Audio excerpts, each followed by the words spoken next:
Hello friends, परिश्रम tutorial में आपका हार्दिक स्वागत है।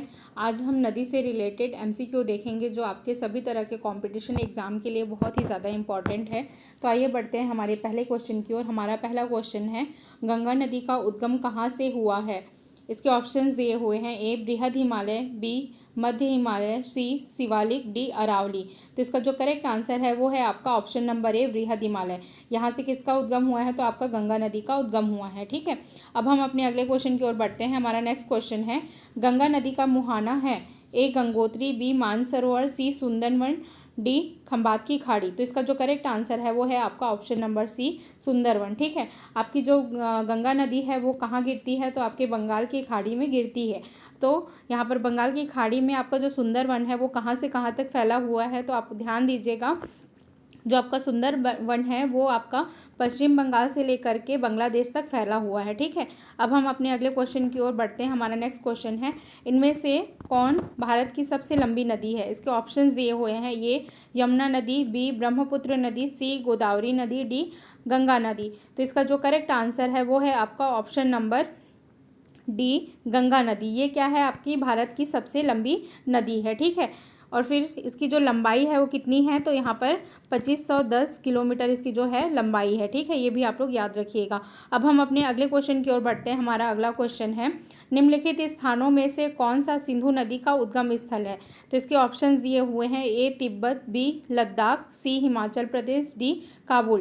तो इसका जो करेक्ट आंसर है आपका ऑप्शन नंबर ए, सिंधु नदी का जो उद्गम स्थल है वो कहाँ है? तो तिब्बत में है। ठीक है, तो तिब्बत में कहाँ से निकलती है ये आप लोग याद रखेंगे, मानसरोवर झील, कैलाश पर्वत तथा सिनकाबाब ग्लेशियर। तो कौन से ग्लेशियर से निकलती है आप लोग याद रखेंगे, बहुत इंपॉर्टेंट है, सिनकाबाब ग्लेशियर। ठीक है, यहाँ से किसका उद्गम होता है? तो आपके सिंधु नदी का उद्गम होता है। अब हम अपने अगले क्वेश्चन की ओर बढ़ते हैं। हमारा नेक्स्ट क्वेश्चन है, निम्नलिखित में से कौन सी नदी भारत की सबसे बड़ी प्रायद्वीपीय नदी है? इसके ऑप्शंस दिए हुए हैं। ए गोदावरी नदी, बी कृष्णा नदी, सी कावेरी नदी, डी नर्मदा नदी। ठीक है, तो इसका जो करेक्ट आंसर है वो है आपका ऑप्शन नंबर ए। आपकी जो गोदावरी नदी है वो क्या है? भारत की सबसे बड़ी प्रायद्वीपीय नदी है। ठीक है, यह दक्षिण भारत में बहने वाली सबसे लंबी नदी है। इसकी जो लंबाई है वो कितनी है? तो 1465 किलोमीटर है। ये चीज़ भी आप लोग याद रखिएगा। अब हम अपने अगले क्वेश्चन की ओर बढ़ते हैं। निम्नलिखित में से कौन सी नदी उत्तर की ओर बहती है? तो इसके ऑप्शंस दिए हुए हैं। ए चंबल नदी, बी नर्मदा नदी, सी तापी नदी, डी महानदी। ठीक है, तो इसका जो करेक्ट आंसर है वो है आपका ऑप्शन नंबर ए। जो चंबल नदी है वो कहाँ किस दिशा में बढ़ती है? तो आपकी उत्तर दिशा में बहती है। साथ में किसकी सहायक नदी है? तो ये यमुना की सहायक नदी है। ठीक है, उसके अलावा जो आपकी नर्मदा नदी है कौन सी दिशा में बहती है? तो ये पश्चिम दिशा में बहती है। ताप्ती नदी भी आपकी कौन सी दिशा में बहती है? तो पश्चिम दिशा में बहती है। महानदी, तो महानदी किस जगह पे किस दिशा में बहती है? तो ये आप बोल सकते हैं महानदी जो है आपकी पूर्व की ओर बहती है। ठीक है, इसका जो मुहाना है वो कौन सा है? तो ये बंगाल की खाड़ी है। ठीक है, अब हम अपने अगले क्वेश्चन की ओर बढ़ते हैं। निम्नलिखित में से कौन सी नदी खंबात की खाड़ी में नहीं गिरती है? ए नर्मदा नदी, बी गोदावरी नदी, सी साबरमती नदी, डी ताप्ती नदी। ठीक है, तो इसमें क्या पूछा है कि कौन सी नदी जो है वो खंबात की खाड़ी में नहीं गिरती है? तो याद रखिएगा, ये आपका क्या है? आपका खंबात की खाड़ी है। तो जो नर्मदा नदी है वो क्या होती है? खंबात की खाड़ी में गिरती है। आपका जो साबरमती नदी है वो भी कहाँ गिरती है? आपकी खंबात की खाड़ी में ही गिरती है। ताप्ती नदी भी कहाँ गिरती है? आपकी खंबात की खाड़ी में ही गिरती है। तो आपका जो आंसर हो जाएगा आपका बी, जो गोदावरी नदी है वो कहाँ गिरती है? तो ये बंगाल की खाड़ी में गिरती है। ठीक है, तो ऑप्शन नंबर बी आपका करेक्ट आंसर होगा।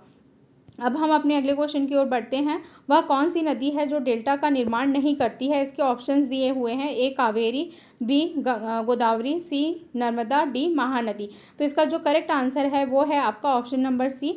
जो नर्मदा नदी है वो डेल्टा का निर्माण नहीं करती है। इसके अलावा कावेरी, गोदावरी, महानदी, ये तीनों नदी क्या करती हैं? डेल्टा का निर्माण करती हैं। जो नर्मदा नदी है ये अपने मुहाने पे क्या करती है? एस्चुरी का निर्माण करती है, जिसे हम ज्वार नदमुख भी कहते हैं। ठीक है, अब हम अपने अगले क्वेश्चन की ओर बढ़ते हैं। नेक्स्ट क्वेश्चन है हमारा, कौन सी नदी को बंगाल का शोक कहा जाता है? इसके ऑप्शंस दिए हुए हैं। ए ब्रह्मपुत्र नदी, बी गंगा नदी, सी कोसी नदी, डी दामोदर नदी। ठीक है, तो आपका जो दामोदर नदी है इसको क्या कहा जाता है? तो बंगाल का शोक कहा जाता है। ये चीज़ आप लोग याद रखिएगा। अब हम अपने अगले क्वेश्चन की ओर बढ़ते हैं।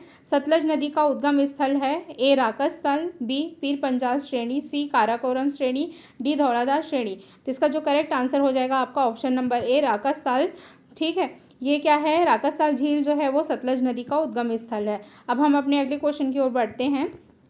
सिंधु नदी की सबसे बड़ी सहायक नदी है? ए झेलम, बी सतलज, सी ब्यास, डी चिनाब। तो एक चीज़ याद रखेंगे आप लोग, ये सभी नदियाँ क्या है? सिंधु नदी की सहायक नदी है, लेकिन क्वेश्चन में क्या पूछा गया है? सबसे बड़ी सहायक नदी। ठीक है, तो ऑप्शन नंबर डी आपका करेक्ट आंसर हो जाएगा। जो चिनाब नदी है ये क्या है? सिंधु नदी की सबसे बड़ी सहायक नदी है। ठीक है, अब हम अपने अगले क्वेश्चन की ओर बढ़ते हैं। सिंधु नदी का उद्गम स्थल है, इसमें दिए हुए हैं ए काबुल, बी लद्दाख, सी नेपाल, डी तिब्बत। तो ये आपका जो है करेक्ट आंसर है वो है आपका तिब्बत। तिब्बत जो है वो सिंधु नदी का उद्गम स्थल है। ठीक है, अब हम अपने अगले क्वेश्चन की ओर बढ़ते हैं। दक्षिण भारत की गंगा किस नदी को कहा जाता है? ए गोदावरी, बी कृष्णा, सी कावेरी, डी पेन्नार। तो इसका जो करेक्ट आंसर है वो है आपका गोदावरी नदी को क्या कहा जाता है? दक्षिण भारत की गंगा कहा जाता है। क्यों कहा जाता है? क्योंकि ये क्या है? दक्षिण भारत की सबसे लंबी नदी है, जिसकी लंबाई कितनी है? 1465 किलोमीटर है। ठीक है, अब हम अपने अगले क्वेश्चन की ओर बढ़ते हैं। हमारा नेक्स्ट क्वेश्चन है, महाबलेश्वर की पहाड़ी से कौन सी नदी का उद्गम हुआ है?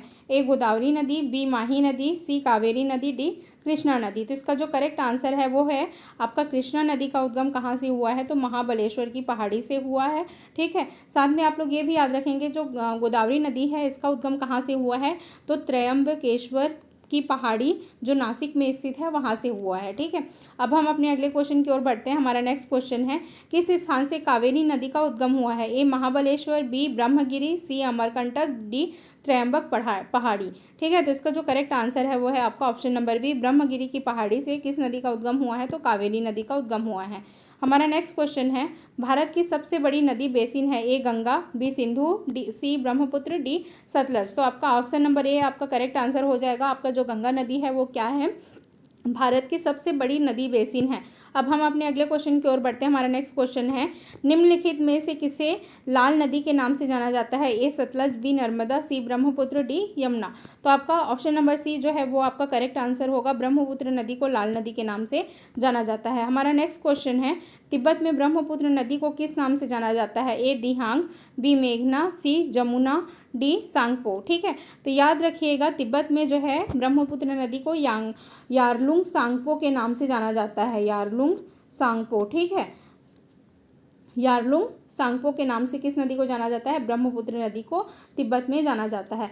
अब हमारा नेक्स्ट क्वेश्चन है, भारत के राष्ट्रीय जलीय जीव है? ए गंगा नदी में पाए जाने वाला डॉल्फिन, बी चिल्का झील में पाए जाने वाला डॉल्फिन, सी चंबल नदी में पाए जाने वाला घड़ियाल, या इनमें से कोई नहीं। तो इसका जो करेक्ट आंसर है वो है आपका ऑप्शन नंबर ए, गंगा नदी में पाए जाने वाला जो डॉल्फिन है, जिसे हम क्या बोलते हैं? गंगाई डॉल्फिन भी कहते हैं। ये आपका क्या है? भारत का राष्ट्रीय जलीय जीव है। ठीक है, अब हम अपने अगले क्वेश्चन की ओर बढ़ते हैं। हमारा नेक्स्ट क्वेश्चन है, सोन नदी कहाँ से निकलती है? ए अमरकंटक, बी मुल्ताई पहाड़ी, सी विंध्याचल पर्वत, डी जानापावा की पहाड़ी। ठीक है, तो इसका जो करेक्ट आंसर है वो है आपका ऑप्शन नंबर ए, अमरकंटक से सोन नदी का उद्गम होता है। और साथ में एक चीज़ और याद रखेंगे, आपका जो नर्मदा नदी है उसका भी उद्गम कहाँ से होता है? तो अमरकंटक से ही होता है। ठीक है, फिर उसके बाद नेक्स्ट हमारा क्वेश्चन है, प्रायद्वीपीय भारत की सबसे बड़ी नदी कौन सी है? ए नर्मदा, बी गोदावरी, सी पेरियार, डी कावेरी। तो इसका जो करेक्ट आंसर है वो है आपका ऑप्शन नंबर बी, आपकी जो गोदावरी नदी है वो क्या है? प्रायद्वीपीय भारत की सबसे बड़ी नदी है। ठीक है, अब हम अपने अगले क्वेश्चन की ओर जाते हैं। गंगा नदी के बाद भारत की दूसरी सबसे लंबी नदी कौन सी है? A Yamuna, B Godavari, C Krishna, D A Yamuna, B Narmada, C Krishna, D Godavari. तो आपका जो करेक्ट आंसर है वो है आपका गोदावरी नदी क्या है? भारत की दूसरी सबसे लंबी नदी है, जिसकी लंबाई कितनी है? 1465 किलोमीटर है। ठीक है, अब हम अपने अगले क्वेश्चन की ओर बढ़ते हैं। झेलम नदी का प्राचीन नाम क्या था? ए बिपाशा, बी सतुत्री, सी पौरुषणी, डी वितिस्ता। ठीक है, तो इसका जो करेक्ट आंसर है आपका वितिस्ता। इसको हम क्या बोलते हैं? प्राचीन काल में इसका जो नाम था वो क्या था? वितस्ता था। ठीक है, अब हम अपने अगले क्वेश्चन की ओर बढ़ते हैं। दामोदर नदी का उद्गम कहाँ है? ए छोटा नागपुर का पठार, बी बघेलखंड का पठार, सी मालवा का पठार, डी दंडकारण्य का पठार। तो इसका जो करेक्ट आंसर है आपका ऑप्शन नंबर ए छोटा नागपुर का पठार से किस नदी का उद्गम हुआ है, तो दामोदर नदी का उद्गम हुआ है। हमारा नेक्स्ट क्वेश्चन है पेरियार नदी कहाँ से निकलती है, ए मुल्ताई पहाड़ी, बी अन्नामलई की पहाड़ी, सी विंध्याचल पर्वत श्रेणी, डी महाबलेश्वर। तो इसका जो करेक्ट आंसर है वो है आपका अन्नामलई की पहाड़ी से पेरियार नदी निकलती है। ठीक है, तो फ्रेंड्स हमारे 25 क्वेश्चंस का सीरीज़ जो है वो कंप्लीट हो गया है। अगर आपको हमारा जो MCQ है वो अच्छा लगता है तो प्लीज़ हमारे चैनल को सब्सक्राइब करिए, हमारी वीडियो को लाइक करिए तथा शेयर भी करिए। Thank you so much.